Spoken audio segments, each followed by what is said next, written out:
Welcome back. One thing you'll want to do with your autoresponder company is to make sure that there is a connection between your sales system and your autoresponder company.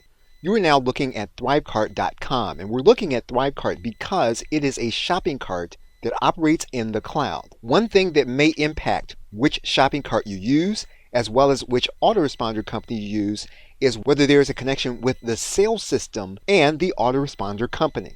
For example, Thrivecart as a shopping cart has a number of integrations. If we were to look at specific autoresponder companies, Thrivecart again has specific integrations. One of those integrations it has is with MailChimp.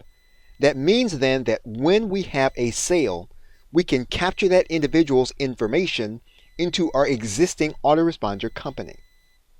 Now, as you can see, Thrivecart has already been connected to MailChimp with a specific account. Now, for the sake of this video, we are going to disconnect the account and then reconnect it so that you can see the entire process. What you can now see is that we are going to then authorize Thrivecart now to work with MailChimp. So what we're going to do is we're going to click Authorize with MailChimp.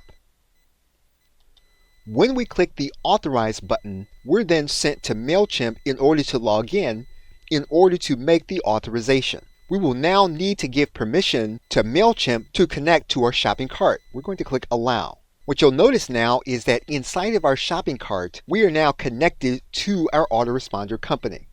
So regardless of your sales system, you want to find a way to connect to your autoresponder company.